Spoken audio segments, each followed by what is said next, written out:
Hello, my name is Lynne Heeney, formerly Lynne Bangay.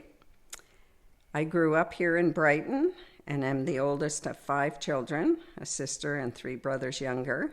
My parents, Ralph and Eugenia Bangay, were longtime Brighton residents. My dad was actually born on Main Street and lived not far at the end of his life on Maplewood, just down the road from his beloved Memory Junction Museum, which he and my mom had lovingly gotten into fruition when they were in their retirement years. I was born in Coburg and first lived in apartments above what was the Red and White on Main Street. Then we moved to a house my dad built on the southeast corner of Mead Street.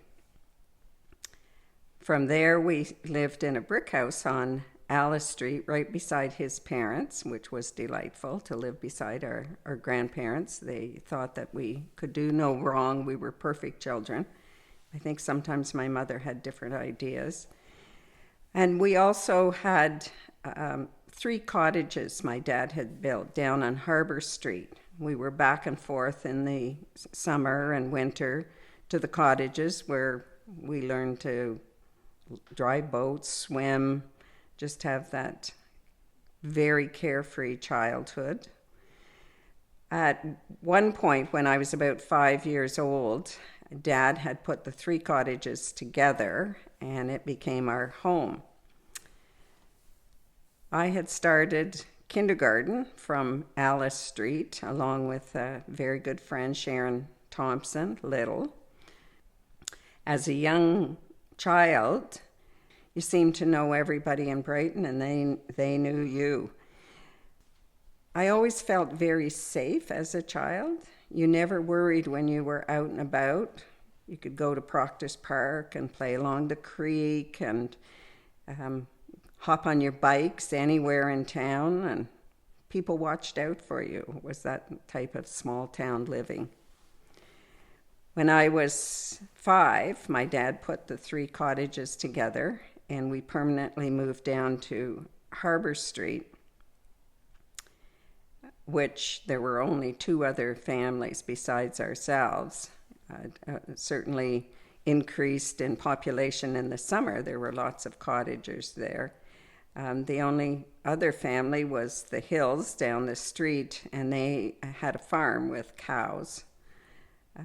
While we lived on the bay, we learned to swim, skate, catch frogs, catch snakes, hop on our bikes, travel all over town, and it was certainly a safe place to be. We went tobogganing to Daniels Hill, which is now where Hope Street goes up, but there was nothing there, and the Daniels owned it. We would take our toboggans. You would probably get maybe 3 runs in at the end of your school day because it was a big hill, and to try and get up there and back down and before dark was a chore. And back when we first lived down on Harbor Street, our friends down the road, the Wrights, had the only TV of the 3 families. Mrs. Wright must have been a saint because we would show up there at 7 o'clock on Saturday mornings to watch Howdy Doody and all the cartoons. And Mrs. Wright would make us toast, and we could have cinnamon honey butter toast, which was always a treat. In the summer, of course, there were lots of other families that came into their cottages, and we got to know them. While we lived on Harbor Street, my dad built this wonderful slide. It was quite a tall slide. And of course, he did sheet metal work through his plumbing business so that we would just go down this slide. But when the sun was beating down on it, it got very hot and you would burn yourself. So Dad rigged up a pump, a little hand pump at the very top, and we would use the hand pump. Water would flow down the slide and it would make us go faster and you wouldn't burn your tush. Another thing that we did, we ran across the road to the Hills farm. They had cows, and we were known to chase the cows, which I don't think Mr. and Mrs. Hill liked very much, but we did that only occasionally. We had numerous kids from town always coming down to our place to swim.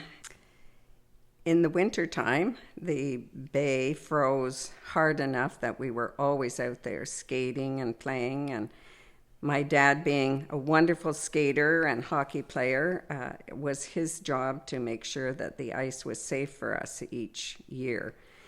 And he would go out, we'd all stand on the shore, he would go out on the ice and slide back and forth and jump to see if the ice was safe. And we'd beg to come out. No, you have to wait. And he'd slide back and forth in front of us, just the biggest tease. And then finally he would let us come out and skate. In the wintertime, my dad was, as always, a fun guy. So we acquired the roof or the hood of a car, flipped it over. Dad would put a couple holes in it, tie it to his truck, and pull us around on the various roads. And as you hit the pavement or the gravel, it would wear out. And also it would heat up, and you could sit in the back of the truck watching whoever's turn it was, and they would have a very hot bottom, so we'd have to stop and let the hood cool off. It would wear out, so Dad would take us all up to Taft's Auto Wreckers, and we would get to choose a new hood. So it was always, should we get a Ford this time? Should we go with the Chev? What kind of a hood? So we had the choice of picking a new hood, and we'd do it all over again until one day the police stopped my dad and said it really wasn't very safe, and we shouldn't do that anymore. So Dad went out on the bay and pulled us around there. It was always frozen enough for trucks to be out there. In the summer, we also were close enough, living on Harbour Street, to Presqu'île Park. And we would hop on our bikes, go all day, and we would ride over and play on the beach and ride to the lighthouse and meet up with friends who lived over in the park for the summer. My mom and dad, Ralph and Eugenia Bangay, Mom's maiden name was Shepherd, grew up for the most part in Brighton as well. My dad lived right in town, and Mom lived in various places out in Wooler, Hilton, and Dad had his eye on her in high school, and Mom had told me that he liked to bug her a lot, to give her a ride in his yellow convertible, and she didn't want to have anything to do with him, but finally caved, I guess, to his attention. And they were dating in 47, 48 and married in 49. Before that, of course, like other men in town or other young people in town, my dad enlisted in the army. And he said that he never wanted to go overseas and be part of fighting. So when it was asked if there were any volunteers in his regiment for gas testing, so when it was asked for volunteers to go into Ottawa to have chemical testing, he put up his hand. So I guess there was a group of maybe 50 of them from various regiments, and Dad had to sign, along with the other fellas, papers to say that they would never talk about this for 50 years. So they were bound by secrecy, or they would end up in jail immediately. So we never knew any of this until later in Dad's life, when they actually honored this group of people. And he told us that he had been involved, that was his involvement during the war. And as quite a few people knew Dad, he was a plumber in town and got into people's houses and basements and attics. And even at the young age of about 9 years old, my dad had started collecting. He told us kids that he liked to go out with the local garbage collector on Saturday mornings when he was about 9 years old, because he never knew what treasures people were throwing away. So at that young age, he was already collecting.